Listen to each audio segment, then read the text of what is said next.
आवाज का ऊंच होला। हाँ तो थोड़ा सा नहीं बोलेगा तो अच्छा लगेगा। बाकी औरत कहत तरीके राजा जी जब से रउआ गबना करा के हई लुधियाना कमाए रउआ गइल है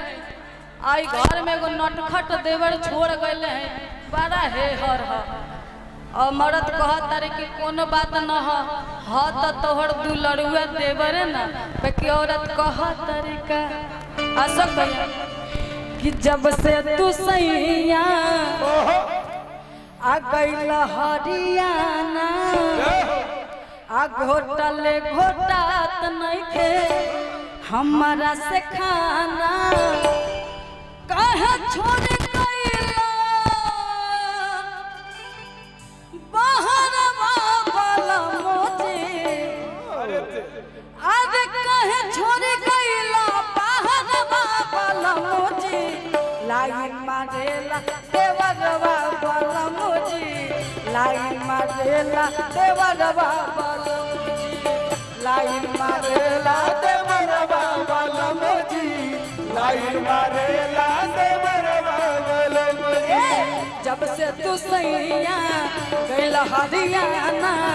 होटल घोटात नइखे हमारा से खाना कहे छोड़ गइला बाहर वाला मोजे। ए प्रिंस भैया कि कहे छोड़ गइला बाहर वाला मोजे लाइन मारेला देवरवा वाला मोजे लाइन मारेला देवरवा वाला मोजे लाइन मारेला देवरवा वाला मोजी लाइन मारेला देवरवा वाला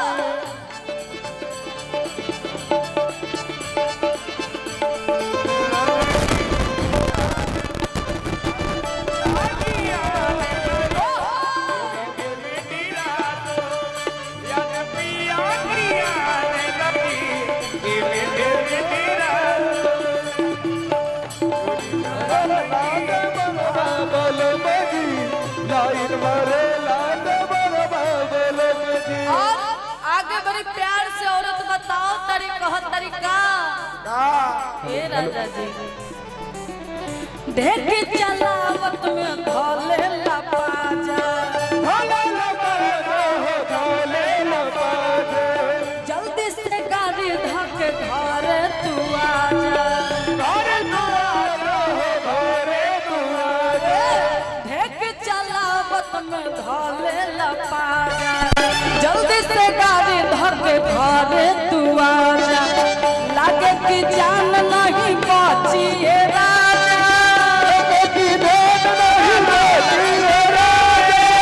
लुट ली एक दिन जवनिया के माजा लागे कि जान नहीं बची राजा लुट ली एक दिन जवनिया के माजा मन कर मरली कतरिया बोला मुझे कि मन कर मरली कतरिया बोला मुझे लाइन मारेला देवरवा वाला मुझे लाइन मारेला देवरवा वाला लाइन मारेला देवरवा वाला मोजी लाइन मारेला देवरवा सावन आया बादल छाए सावन आया बादल छाए बुलबुल चहके फूल गिरे आने वाले सब आने वाले सब तुम कब आओगे तुम कब आओगे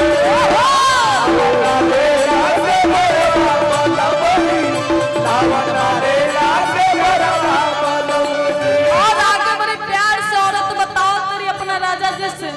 और कहा तरीका जान नहाए तो खिड़की सजा के खिड़की दिखाते हो खिड़की से एक टके हमारा चलिया पता के चलिए बताते हो चलिए बताते जान नहाए तो खिड़की सजा के चुमाया के नाम पाके काकर बोले राजा पैसा कमा के मांगला चुमाया के नाम पाके काकर बोले राजा पैसा कमा के मुश्किल में बातें सिखरवा वाला मुझे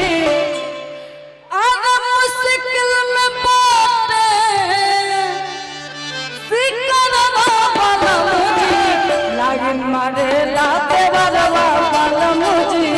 लाइन मारे लाते बलवा वाला मुझे लाइन मारे लाते बलवा वाला मुझे लाइन मारे लाते बलवा वाला मुझे जब से तू सैया गया हरियाणा होटल घटा नहीं हमारा से खाना कहे छोड़ गए बाहर वाला मुझे लाइन मारे